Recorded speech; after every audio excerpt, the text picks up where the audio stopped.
First question है sir, जैसे हम फैमिली बिजनेस है हमारा, तो उसके अंदर सर्टेन फैमिली मेम्बर्स इन्वॉल्व है।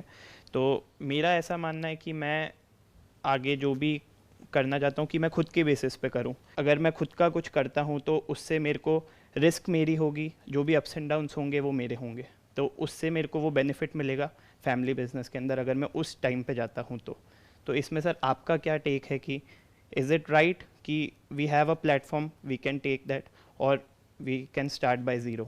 आपको अपना ही करना चाहिए, वही बेटर है। क्योंकि उससे क्या होगा कि आपको जो सीखने को मिलेगा वो आपको फैमिली बिजनेस में कभी भी सीखने को नहीं मिल सकता, क्योंकि वहाँ पर तो पहले ही आपके जो पेरेंट्स हैं और जो भी और एल्डर्स हैं वो सब बैठे हैं वहाँ पर। तो उन सबका बेसिकली एक माइंडसेट बना होता है ऑलरेडी कि ये सही है ये गलत है। उसमें तो आपको उनको फॉलो करना होगा। उससे बाहर आप जैसे ही ज़्यादा कुछ करने की कोशिश करोगे तो आपको रोक दिया जाएगा। तो आप गलतियाँ नहीं कर पाओगे अगर यस उनके सर। अंडर काम करोगे। तो जब गलतियाँ नहीं करोगे तो सीखोगे कैसे? सीखेंगे कैसे? So business is all about making mistakes and learning from them as quickly as possible. मतलब बेसिकली छोटे छोटे रिस्क लेने होते हैं, छोटे छोटे स्टेप्स उठाने होते हैं। उसमें बहुत सारी ऐसी चीज़ें होती हैं जो गलत हो जाती हैं। तो पहले ये माइंड में सोच के चलते हैं, कैलकुलेशन करके चलते हैं कि अच्छा इतना हमने एलोकेट किया हुआ है, इतना तो डूबेगा ही डूबेगा। प्लस हमें ये भी पता होता है कि अगर इन 10 स्ट्रैटेजीज में से एक भी स्ट्रैटेजी क्रैक हो गई तो वो 10 के 10 एक तरफ और ये अकेला एक और एक तरफ, वो पूरी लाइफ के लिए आपको एक अलग डायरेक्शन में ले जाता है। आपको बिजनेस में कुछ बड़ा करने के लिए बहुत सारी चीज़ें नहीं चाहिए होती हैं, सिर्फ एक यूनिक स्ट्रैटेजी क्रैक करनी होती है। अगर वो एक स्ट्रैटेजी आप क्रैक कर सकते हो तो फिर ओवरनाइट सब कुछ चेंज हो जाता है। बट वो ओवरनाइट चेंज होने के लिए कई महीने कई साल लग जाते हैं। ये गेम है बिजनेस का। अब आपके पास में दो ऑप्शन है। एक ये है कि वो स्ट्रैटेजी जो ऑलरेडी आपके फैमिली बिजनेस में वो लोग क्रैक कर चुके हैं, मे बी 10 साल पहले, 20 साल पहले, 30 साल पहले, उसी को आप फॉलो करते चले जाओ। बट दैट मे और may not be relevant in today's world. Yes sir. Plus future पता नहीं उसका कैसा होगा स्कोप और ग्रोथ। दूसरा क्या है कि आज की दुनिया को आप समझ करके अपने बेस पर जितना भी रिस्क आप उठा सकते हो बेस्ड अपॉन या फाइनेंशियल कंडीशन, जितना भी आपके पेरेंट्स आपको अलाउ कर रहे हैं रिस्क लेने के लिए, तो उनको बोल सकते हो कि यार मेरे को आप इतना पैसा दे दो, मुझे खेलने दो 2-3 साल, let me play with it. आप मत बताओ मुझे मुझे क्या करना है, अगर मुझे कोई दिक्कत होगी तो मैं आपसे पूछ लूंगा, तो मुझे खेलने दो। इससे क्या होगा in the worst case scenario, या तो वो डूब पैसा जाएगा, चला जाएगा। बट वो भी डूबेगा नहीं अगर आप स्मार्टली चलोगे तो। अगर ये बात आपको मेरी समझ आ रही है कि 10 में से एक ही स्ट्रैटेजी काम करेगी, मतलब 10 अलग अलग चीजें ट्राई करोगे तो 9 आपको पहले ही पता होगा कि वो फेल होने वाली है, बट ये नहीं पता कौन सी फेल होने वाली है, और ये नहीं पता उस 10 में से कौन सी चलने वाली है। हाँ बराबर। बट ये 9 जो फेल होती है ना, वो हमें कई बार लगता है फेल है, बट वो एक्चुअल में फेल नहीं होती, क्योंकि वो 9 सारी की सारी काम आ जाती है। एक ऐसा उस पॉइंट एक आ ही के जाता है, अंदर।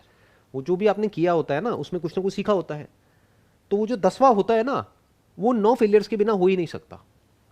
मतलब कि अगर आपने वो 9 चीजें नहीं करी होती तो 9 चीजों को मिला करके 10वीं चीज नहीं बन सकती थी। हाँ, वो 9 चीज़ अगर कंप्लीट नहीं होती तो वो 10वीं चीज़ के अंदर अप्लाई नहीं हो पाती, और उस चीज़ का बेनिफिट अपन उस चीज़ के अंदर नहीं ले पाते। मतलब वो आप कर ही नहीं पाते इसको, एज सिंपल एज दैट। क्योंकि 9 से कुछ ना कुछ आपने सीखा ना, फिर वो जो सीखा वो कुछ भी हम लाइफ में सीखते हैं ना, स्पेशली बिजनेस में, वो काम आता है। पता कहीं। नहीं होता कैसे काम आ जाता है, कहाँ काम आ जाता है, बट काम आता है। आपने कोई ऑनलाइन बिजनेस ट्राई किया, वहाँ से कुछ सीखा, फिर कुछ और किया, वहाँ से सीखा, फिर ऑफलाइन किया, वहाँ से सीखा, फिर शेयर्स का किया, वहाँ से सीखा, तो हर जगह से कुछ ना कुछ सीखा ना। बस क्या है कि कैरिड अवे नहीं होना है। आपको पहले ही माइंड में एक बजट बनाना है कि मेरा 2 लाख का या 5 लाख का बजट है जो पीछे से मुझे मिला है, इसको मुझे 10 अलग अलग कामों में डिवाइड करना है। डाइवर्सिफिकेशन। ये नहीं कि एक्साइटेड हो गए कि अब ये 5 लाख का 5 लाख मैंने एक ही बिजनेस आइडिया में डाल दिया, इस पे मुझे पूरा भरोसा है, पूरा विश्वास है, अब वो 5 लाख डूबा तो अब आप कहीं के नहीं रहे। हम्म। जैसे बिजनेस का जो माइंडसेट है और जॉब का है, उसमें यही सबसे बड़ा डिफरेंस होता है। जॉब में क्या होता है कि बेसिकली आपको पहले एक लाइन पकड़नी होती है, उसी में और डिग्रीज और डिप्लोमाज लेने होते हैं, फिर अपने रिज्यूम को बढ़िया करना होता है, फिर जा करके पिच करना होता है। बिजनेस में ऐसा नहीं होता है।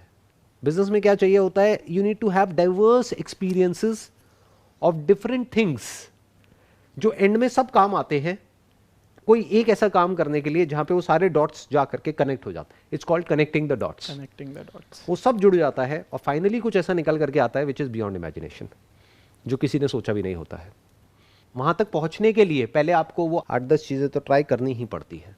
हाँ, एक्सेप्शंस आर ऑलवेज देयर। कभी कभी ऐसा भी होता है कि 10 चीजें आपको ट्राई करने की जरूरत ही नहीं पड़ती, आप एक ही करते हो, वही चल जाती है, ये दूसरी चल जाती है, तीसरी चल जाती है, पांचवी चल जाती है। बट माइंड में ये क्लियर होना चाहिए कि मुझे 10 चीजें ट्राई करनी है। तो फिर आपने जो भी 5 लाख का बजट है उसको 10 चीजों में डिवाइड कर दिया। आपने कहा कि अब अगर मैं स्टॉक मार्केट में जा रहा हूं तो मैं 50,000 से ऊपर नहीं गंवाऊंगा, इससे ऊपर मैं लॉस नहीं उठाऊंगा।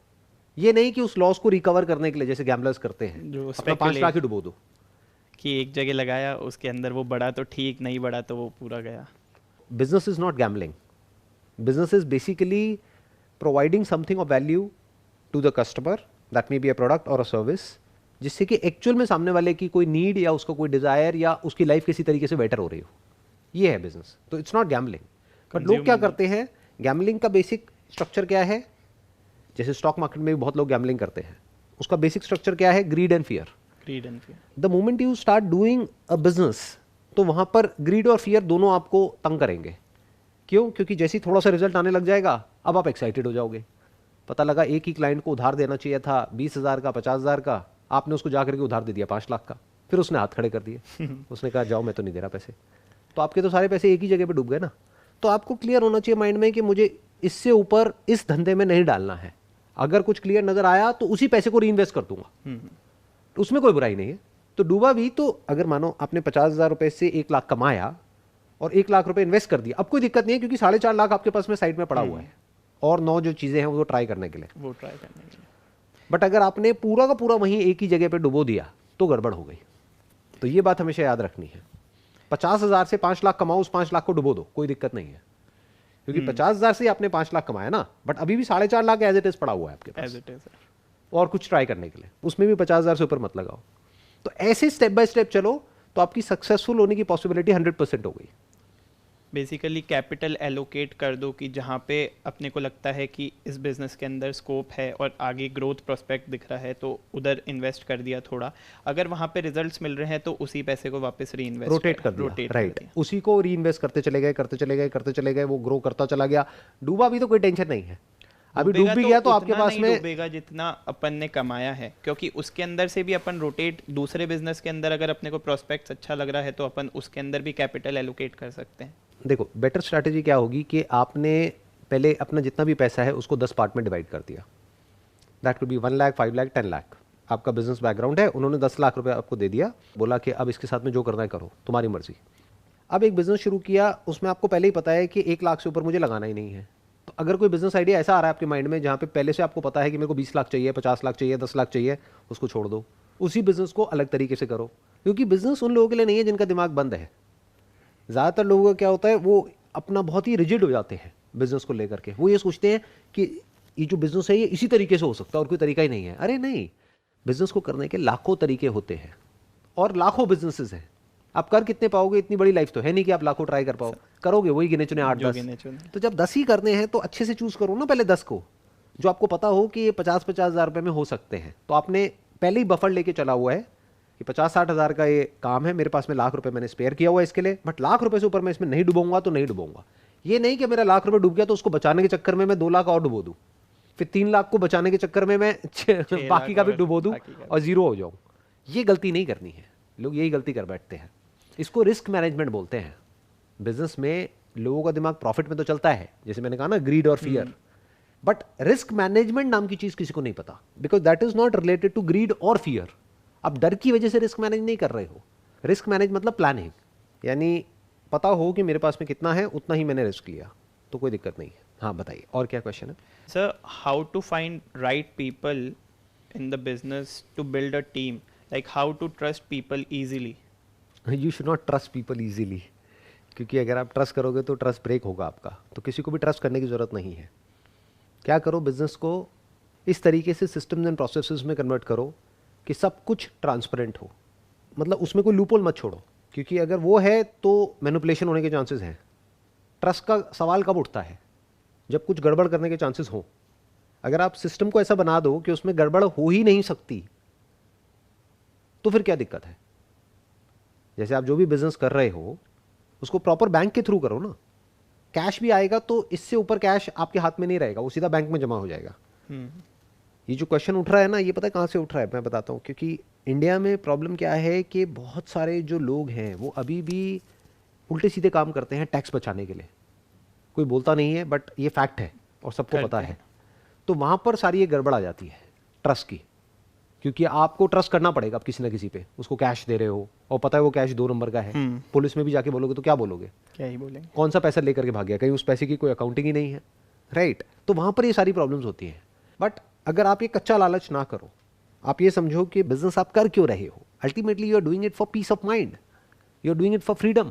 फ्रीडम। तो फ्रीडम का मतलब क्या है कि आपको उसमें इन्वॉल्व ना होना पड़े 24 घंटे। अगर आपको होना पड़ रहा है तब तो वो जॉब से भी बदतर हो गया ना, तब तो जॉब से भी गया गुजरा हो गया, क्योंकि जॉब में तो फिर भी एक वेल डिफाइंड है कि भाई आपको हफ्ते में इतने दिन इतना काम करना है।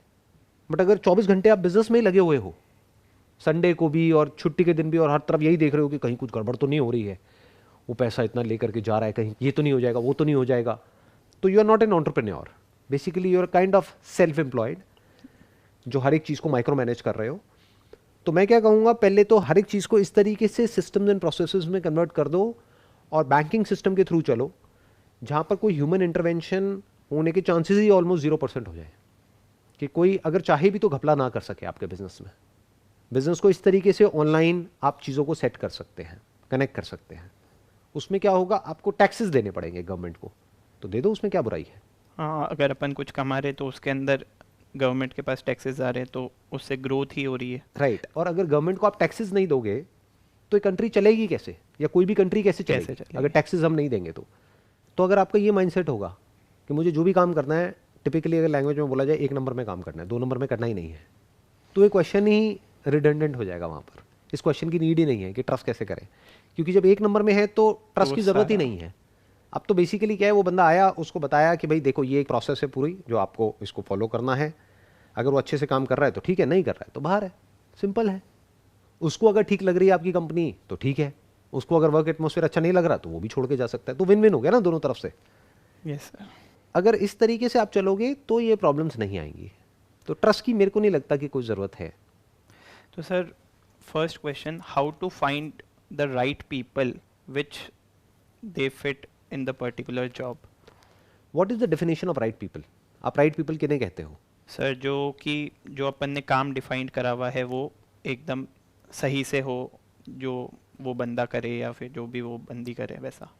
तो अब इसमें कंफ्यूजन क्या है? जो आपने काम डिफाइन किया है, अगर उसको अच्छे से करता है तो वो राइट है, अगर नहीं करता है तो वो राइट नहीं है। अब प्रॉब्लम पता है कहाँ होती है? मैं बताता हूँ प्रॉब्लम कहाँ होती है। हम क्या चाहते हैं, हमने उसको काम तो ये वाला दिया है, जिस वक्त उस पर्सन ने ज्वाइन किया हमने कहा आपको ये काम करना है, बाद में हम उससे 36 काम और करा रहे हैं और फिर हम कह रहे हैं कि अच्छे से नहीं कर रहा या अच्छे से नहीं कर रही। तो पहले हमें अपने माइंड में डिफाइन करना है कि हमें उससे एक्सपेक्ट क्या है, उसको क्लियरली कम्युनिकेट करना है, उसको प्रॉपर्ली एक रिपोर्टिंग सिस्टम में कन्वर्ट करना है कि रिपोर्ट्स जनरेट हो जाएंगी जो भी उसने किया नहीं किया उसका, उसको देखना है, हमारे सामने आ जाएगा डेटा कि वो जो उससे एक्सपेक्टेड था वो काम वो ढंग से कर रहा है, कर रही है, नहीं कर रहा है, नहीं कर रही है। एक्चुअल में कोई अच्छा या बुरा कैंडिडेट नहीं होता है। एक्चुअल में 99% केसेस में गलती एक एंटरप्रेन्योर की होती है, क्योंकि वो प्रॉपर्ली डिफाइन ही नहीं करता है।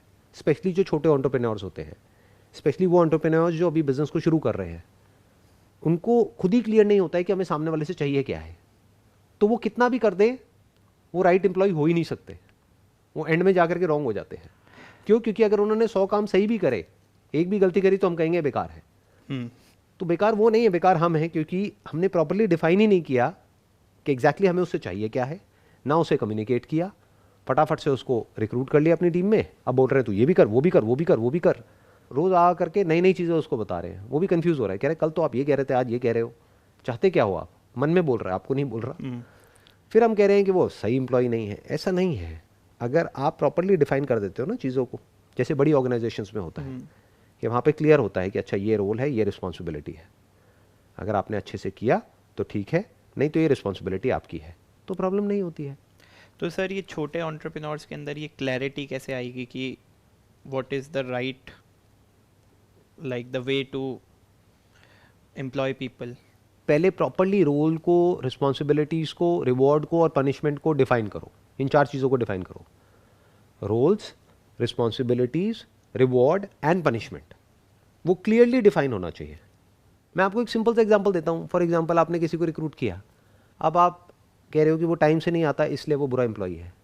उसका टाइम है सुबह 10 बजे का, लेकिन रोज़ लेट आता है, लेट आती है 10:30 बजे, 11 बजे, और रोज़ एक नया बहाना होता है। तो गलती उसकी है आपकी है? सोचो, गलती किसकी है? दोनों की। नहीं नहीं नहीं नहीं नहीं नहीं, दोनों की नहीं है, आपकी है। उसकी कैसे हुई? क्योंकि आपने प्रॉपर्ली डिफाइन ही नहीं किया कि उसमें पनिशमेंट क्या है। आप ह्यूमन बिहेवियर को ही नहीं समझ पा रहे। कोई भी ह्यूमन बीइंग है, वो कैसे कंट्रोल होता है? Through reward and punishment. तो क्या आपने कोई पनिशमेंट को प्रॉपर्ली डिफाइन किया? नहीं। तो आप क्या कर रहे हो? अगर वो लेट आ रहा है या आ रही है तो आप उसको वर्बली बोलते चले जा रहे हो, उस वर्बली का कोई इफेक्ट नहीं होता है एज फार एज कि उसके कोई एक्चुअल में कॉन्सिक्वेंसेज ना हो। जैसे हमारी कंपनी में प्रॉपरली डिफाइंड है कि आपको लेट आना है, आओ, लेकिन महीने में इतनी बार इतना लेट आ सकते हो, इतनी बार इतना लेट आ सकते हो, इतनी बार इतना, इतनी बार इतना, इससे ज़्यादा आप लेट आओगे तो इतना डिडक्शन होगा, इतना लेट आओगे तो इतना डिडक्शन होगा, और अगर इतना एक्स्ट्रा काम करोगे तो इतना ओवर टाइम आपको मिलेगा।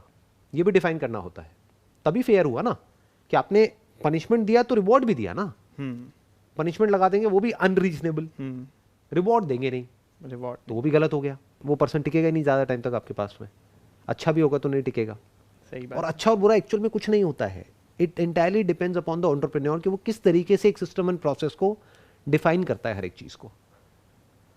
अगर आप प्रॉपरली डिफाइन कर दो कि ओवर टाइम आप करोगे तो इतना पैसा आपको मिलेगा, वो किसी से पूछने की ज़रूरत नहीं है। अब अकाउंटेंट को बार बार आपसे पूछने की ज़रूरत नहीं है कि मिलेगा या नहीं मिलेगा, मिलेगा तो मिलेगा, लेट आओगे तो कटेगा तो कटेगा।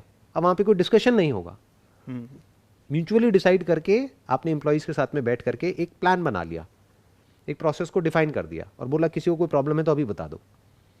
तो एक फेयर आपने एक सिस्टम बना दिया जिस पे वो एग्री कर रहे हैं। फिर उसके बाद में उस पर कोई डिस्कशन नहीं होगा। उसके बाद फिर वो जो है वो सबके लिए सेम है। अब हो सकता है उसमें एक्चुअल में किसी एक की कोई जेन्युइन प्रॉब्लम आ जाए, बट उसके लिए सिस्टम को चेंज नहीं किया जाएगा। सिस्टम पहले है, बाद में वो एक इंडिविजुअल है। That has to be understood very very clearly. नहीं तो रोज ही सिस्टम में चेंजेस होते रहेंगे। एक आध को कभी ना कभी नुकसान होगा, मान लो उसका कोई जेन्युइन रीजन भी है जिस वजह से वो लेट आ रहा है तो उसके पैसे कट जाएंगे, बट एक बार ही तो कटा, उसको समझाओ कि कोई बात नहीं, अगर आपको एक बार कट भी गया तो बहुत बार ऐसा भी तो होता है आपको एक्स्ट्रा पैसा मिलता है, तो इट इज़ फेयर। सिंपल है ना। तो इस तरीके से चीज़ों को बैलेंस कर दो through reward and punishment and by properly defining the roles and responsibilities कि वो प्रॉब्लम ही ना आए। You got all the answers for your questions? Yes, sir. Wish you all the best. Thank you, sir.